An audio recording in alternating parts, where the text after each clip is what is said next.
Check one. Checking 1, 2, 3, 4, 5. Hello, 1, 2, 3, 4, 5.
Want to remind you guys that masks are required here in the media room.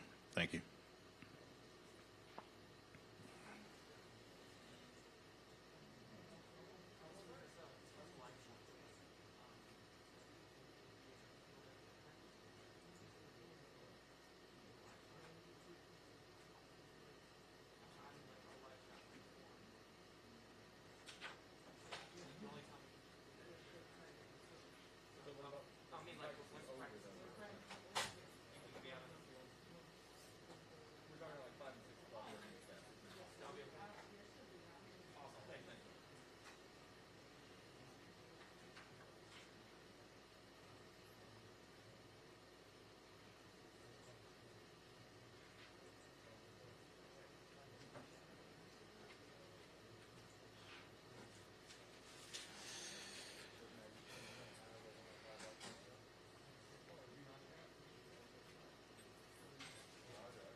Jacoby, Corey.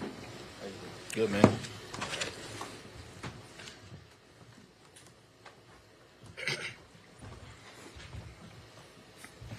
All right, we've got South Carolina State University football players, Corey Fields and Jacoby Durant. Again, if you raise your hand, we'll pass you a microphone. Please state your name and media affiliation prior to asking a question. Floor is open.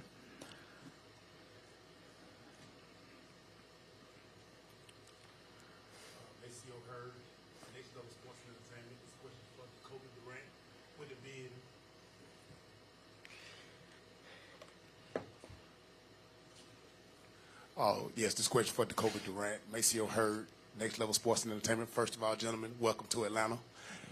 With it being recruiting season, Jacoby, just give everybody a little bit of your story and how you got to this point from walk-on to All-American and Defensive Player of the Year. Pretty much coming out of high school, I went to Lamar High School, small school, population of 900, probably at the most. I was overlooked coming out of high school. Didn't get too much recruitment, no offers, nobody looking at me. I just stayed grounded and talked with a couple of people. And just really, I got the opportunity to go to a prep school. It was really like a little downfall for me, a little minor setback, but I stayed grounded. I always knew the coaches at South Carolina State, Coach Pugh, Coach Harrison. My cousins played there, so Coach Harrison gave me an opportunity to come in, and pretty much I set out 2017 season. The day I stepped foot in Coach Pugh's office, I told them they wouldn't regret it, bringing me in and giving me the opportunity to come in. After spring ball, I earned a scholarship, and I ain't never looked back since. Just kept my foot on the gas pedal. Right here in the front. Oh, never mind. I'm sorry, in the back. Go ahead. We'll get you. Hey, in the back, this is Tally Carr with HBCU Game Day. A question for Jacoby as well.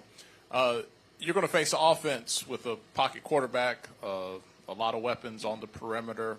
Just how exciting is that matchup for you when you know it's a team that likes to pass the ball? I'm excited, very excited. It gives me an opportunity to showcase what I can do when you're playing against an air raid team like that. It's just the same thing as playing against a Kill Glass over there at Alabama A&M, pocket quarterback, great passer. It's just opportunities for me and my team to make plays. Go ahead.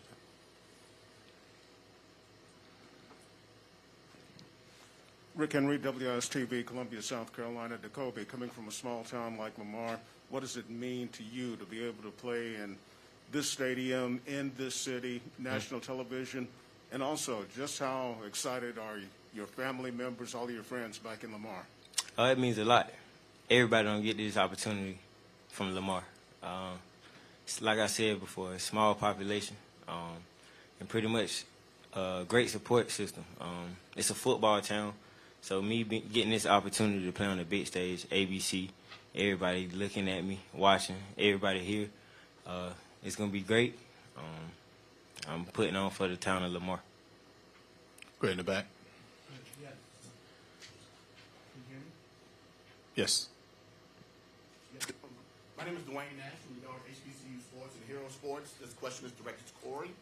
Corey, there's been much made about Jackson State's defense coming into this game and how highly ranked they are nationally in a lot of statistical categories. What are your thoughts on that, facing that defense for the first time this year? Can you repeat that last question? Oh, what are your thoughts on facing that defense for the first time this year? I would have to say it's an exciting thing knowing that they have a top-ranked defense going against them. But besides that, we play against different people who have great styles of defense. FAMU, for example. So we just got to do what we got to do and do our job, and it'll be fine.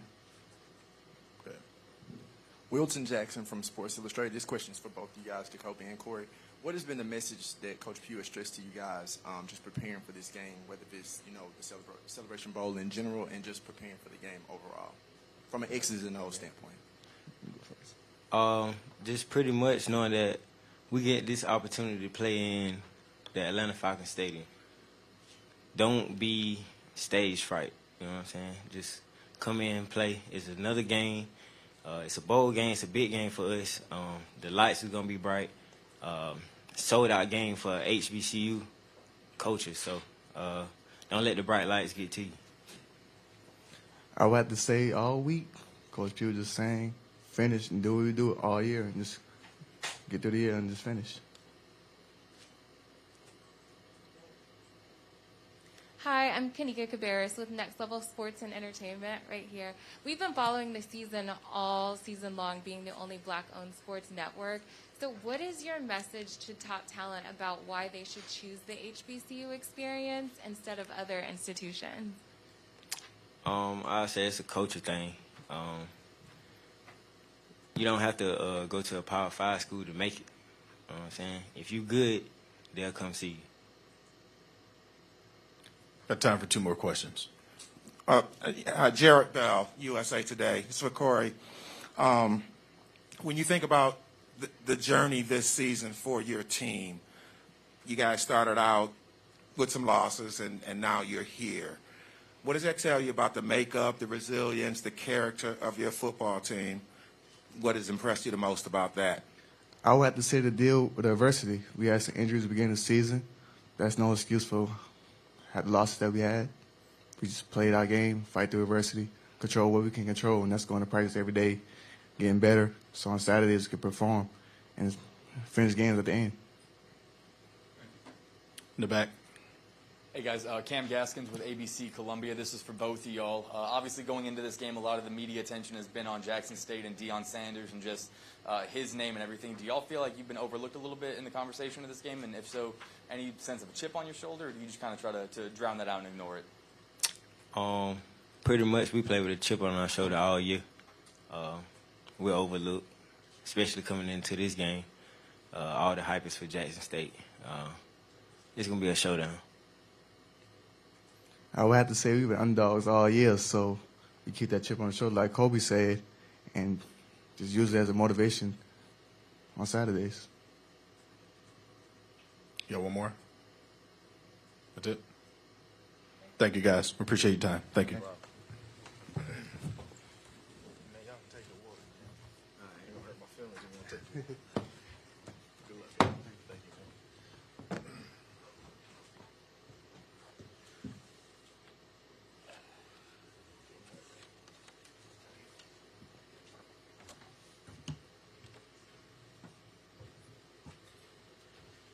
They're trying to see if I could get up on the stage with that come deal. I have to put some steps for old man.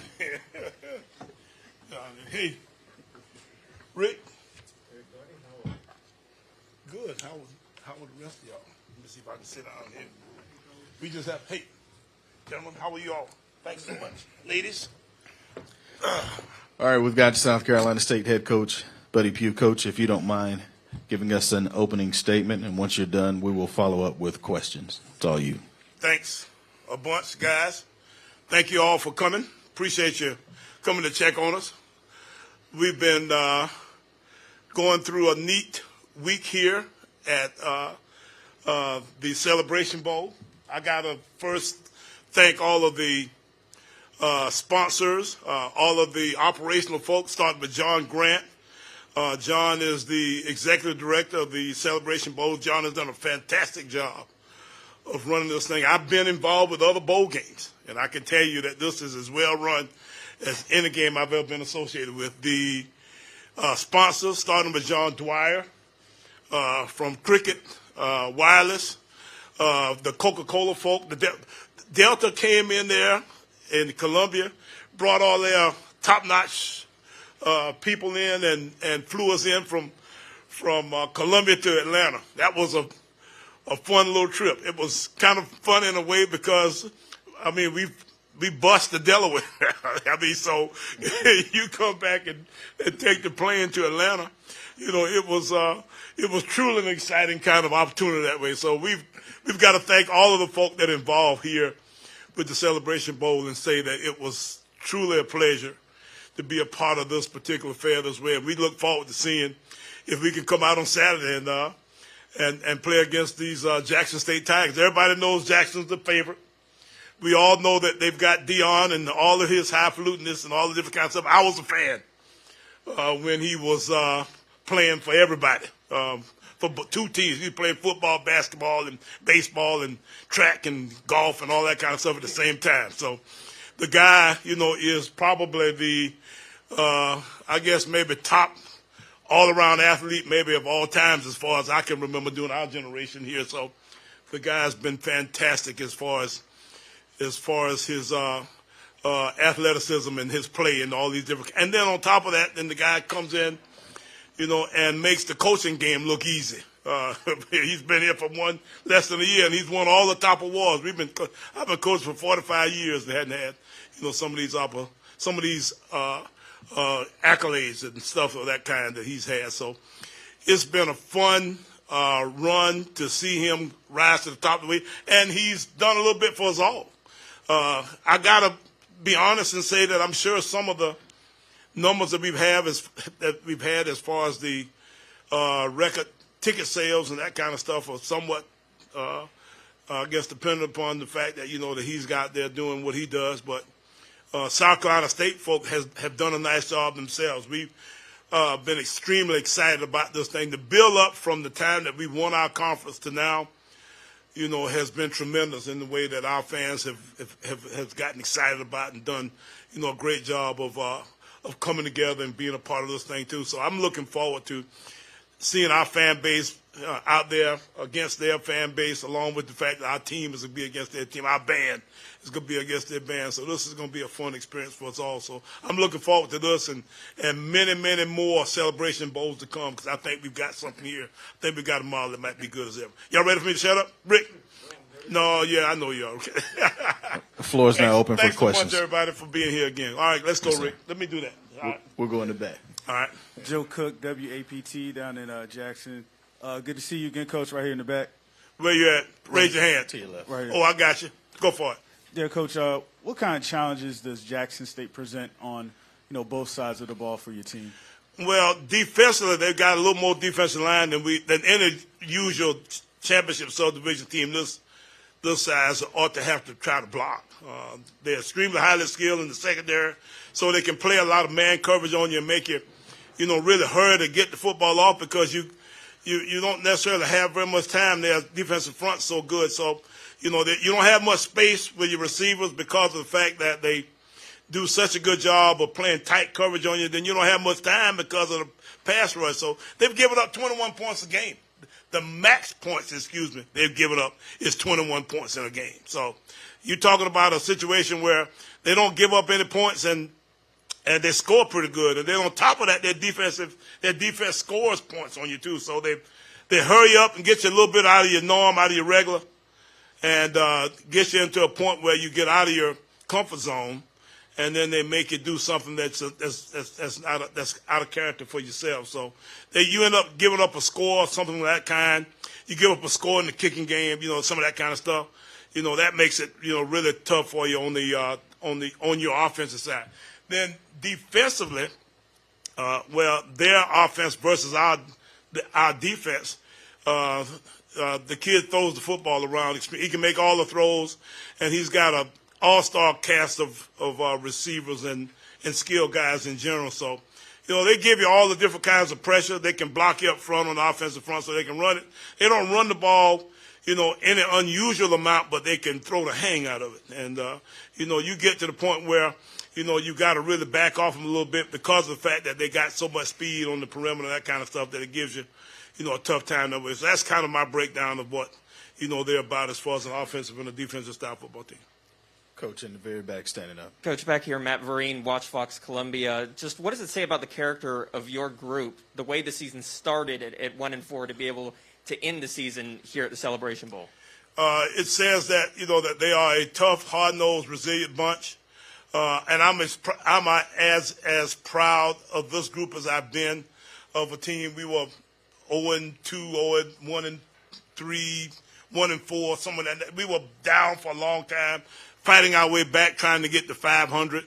Lost the game early. We probably should have won the Alabama A&M game. Did not have the confidence in ourselves at that point to close the deal, and they got a couple scores on us in a couple of uncharacteristic ways, and then from that point, then we go to Clemson. So you get a situation there where you get beat up some early in your schedule, you're trying to find yourself back, to even, and they finally did. Our conference schedule being the way it was, we actually were underdogs in probably most of the games that we played in our conference, which is a little bit unusual in the fact that we've been undefeated in our league. So, you get a situation where it took us a little while to really come to the realization that we were at least as good as everybody in our league. All of the games that we won, though, on the road in particular, were like by 3 points or 5 points or something, stuff of that kind. So, it was a fun team to be around because they won close football games. And there's nothing more fun than being on the bus coming back home after a close, hard-nosed victory that we pulled together and won together. We'll stay in the back, far right, Coach. Yes. Yes, Tommy. I can hear you good. Okay. You've been around HBCU football for a very long time. Yes, sir. What was your takeaway with the historic week that HBCUs had with recruiting and early signing day? I think it's more about the end than the beginning. We've had draft choices. Darius Leonard was during their walk-on at South Carolina State. We've got more NFL guys than any other HBCU right now. I can tell you that we bring in a lot of down-the-line guys. It's more about what's in a guy than what his rankings and all that kind of stuff were. But now at the same time, it is neat to see some of the top guys, pledge their abilities to our schools. And, I'm excited as all get out to see, what happens down the road a piece, if we can continue this momentum.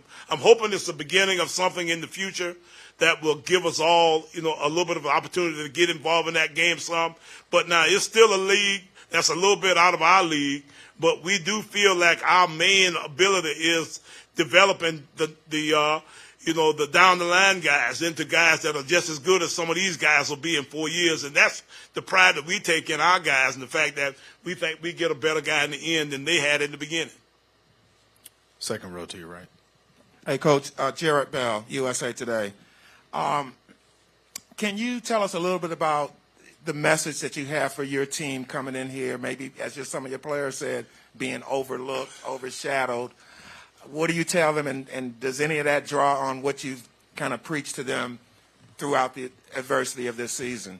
The proof's in the pudding of what will happen. We'll get a chance after we've gone through the rest of this weekend to decide, whether or not the message, has been good or not. But I can tell you that I believe in keeping things as normal as possible.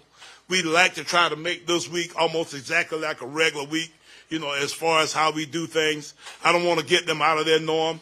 So we don't do very much more than what we've done, in our regular season that way.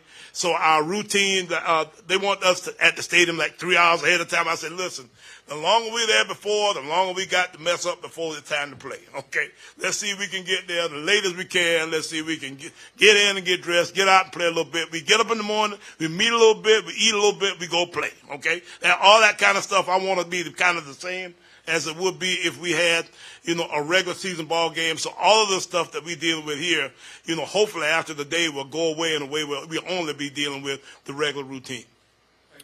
Second row here. Stan Beckton, NCAA Digital. Coach Pugh, I have a question for you. Yes. With as many all MEAC defensive players you have on your side of the ball, how do you feel that will play to your advantage against a high-powered Jackson State offense? Well, it's not about the individual, it's more about the team. The thing that I like about our football team is we tend to be able to play together in a way that I think kind of makes it all work in a way that's a little bit better than guys playing just as individuals. Jacoby Durant's a heck of a football player, but he wouldn't be very good if some of the other guys around him didn't do their jobs as well. And then we didn't actually work together, with each other to make sure we make a scheme go. So, Jonathan Saxon, our defensive coordinator, is as big a part of that deal as anybody as far as how we actually go about putting our defense together. And our team as a whole is big, that way. So that's why you hear our guys talking about do what they do in a way that's pretty normal and regular, simply because it's more about the connectivity of the group than it is the group individually. Second row, Coach, right here. Hi, Kanika Cabarrus with Next Level Sports and Entertainment. Coach Pugh, HBCUs are being seen in a new light this year and even this week going into the game, even more so now than ever. Why would this win mean so much to your program, and how is this new attention affecting the players going into the game?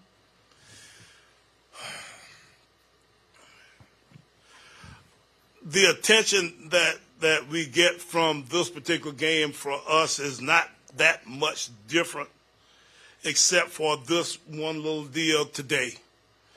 I don't know if it's something that we sort of preach as a program that our guys have to kind of sort of get used to, as they go through life that way. But at the same time, as I said earlier, it's not about the individual and the attention they get. It's about what you do, and how you go about doing it in the end. So, I don't know if I answered your question because I got lost in the whole deal at some point or other, but I can tell you that these guys, have enjoyed it, and the people that come to South Carolina State, I love for people to talk about the fact that they enjoy playing for Buddy Pugh. I do not like for people, I don't want to ever be in a situation where guys say, man, boy, that doggone Buddy Pugh, he was a you-know-what, and I didn't like playing for him, that kind of stuff. So that's what we're trying to make sure that we get to our guys. When we start talking about recruiting, we want them to have come to a place and enjoyed being a part and developed in a way where they are, when they're grown men, that I can still have them come by the house and we can have a drink and be fun together. Can I get Rick Henry right here on the front row, please? Is that possible? Michelle? Thank you. Go ahead, Rick.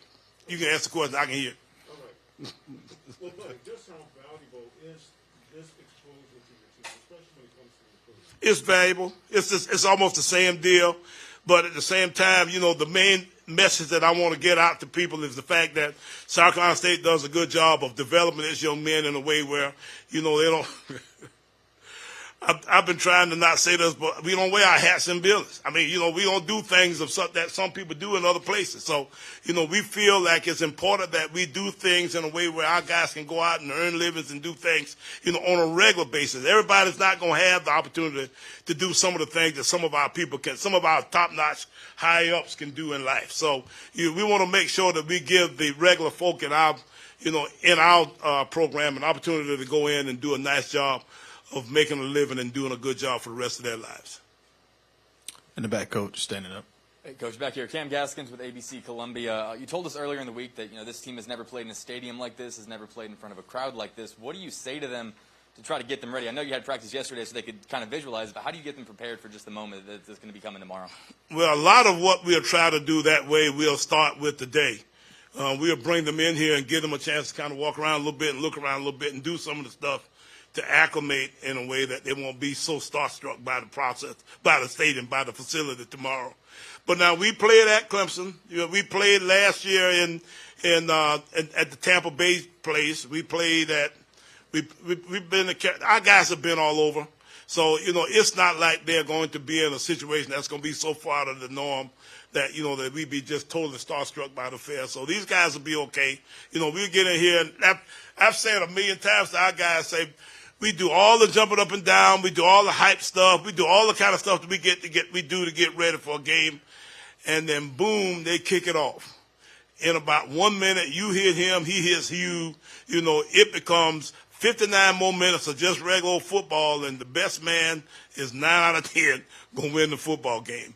So you got to make sure that you understand that those 59 minutes are a lot longer than that 1 minute. So the hype part is going to be a lot shorter than the whether you good enough part. So that's, something that I think will kind of take care of itself, as we get into the game. Got time for one more? Get him right there again. Let me get him right there. Yes. You got Lou, too. All right.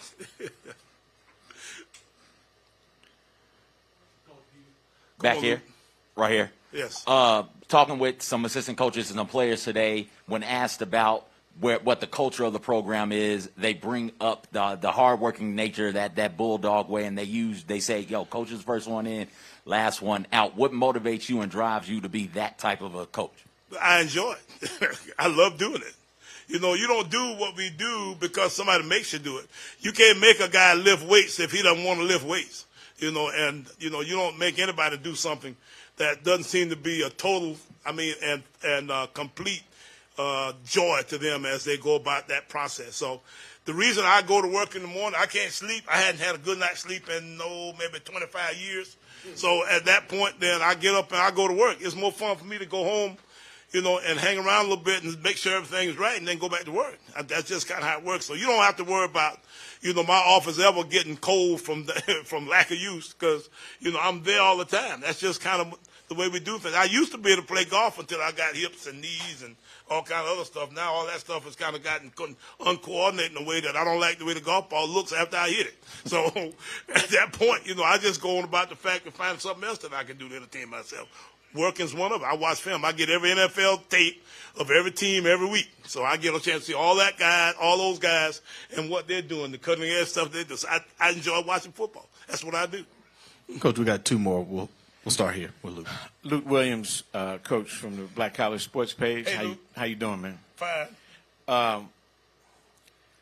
There's a lot of talk this week about this kid signing with Jackson State. I'm going to go back a little bit. This is like a Darius Leonard-related question. Uh-huh. Do you have anybody on your team you think now that compares with Darius Leonard, who's now the highest-paid linebacker in all of the NFL?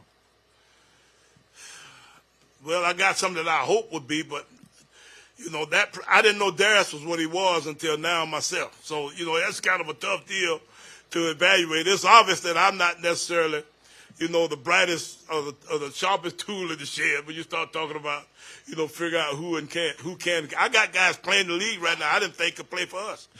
So it's one of those kind of deals where you never know about this talent thing. But I tell you what, I got a couple guys that can play. We got a couple guys on defense that I'm excited about. I think Jacoby's a good player. I think Jablonski Green's a good player. B.J. Davis is good. We got some good players, on defense. But it ain't about them individually and how good of players they are. It's about how good they play together. I don't care where it is. If both of them fitting outside and the guy runs inside of them, they're two fast motor scooters outside, but the ball is going inside. That don't help us very much. So we got to make sure that they all know exactly where they fit as far as what our scheme is concerned. We'll end it in the front, Coach. Hey, buddy, with all the attention that HBCUs are getting now, especially landing some of the nation's top recruits, do you think it will ever reach the level again for SC State where, like back in the 70s, where the Bulldogs had 2 future Pro Football Hall of Famers on the roster? I hope so, Rick, but I'm going to be honest with you. I was playing with those guys. I was 1 year behind Donnie Shell, and I was 1 year ahead of Harry Carson. I don't know what happened to my class. I don't know why we didn't have a Hall of Fame in our class, but somehow or another we didn't. So we had 2 of the greatest football players in the history of the university there, and I didn't even know it. So, I don't know, Rick. I think that sometimes it's still more about, I think we may have a Hall of Famer on our team right now that we just don't know who he is. So let's say, the proof of being that putting 20 years down the road a piece. If I could figure that out right now, it'd be, let's hope I can say that I would hope that we will start to get better players, but even the guys who end up being those kind of players, they aren't those kind of players that's come out of high school guys. It's the guy who gets snubbed out of high school, who finds out that he doesn't have anything. He gets himself into a situation where he somehow or another gets on a team, and he's always a little bit, snubbed and a little bit behind and a little bit this, that, and the other. And he keeps working at it, and he gets better and better, and he passes the guy. It's the old story of the doggone tortoise in the hare. Those guys are just different that way. So that's what makes the great players of the world. So I'm telling you, I don't think it's big a deal about recruiting as it is about development. Coach, I think we got them all. Appreciate your time. Thank you. Thanks a lot, Coach. Thank you. Thank you, Coach. You want your water? Yeah, let me have that water. Thanks, guys. Appreciate you. Thank you, guys.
My man, how you doing? Good to see you, man. Yeah, good to see you, man.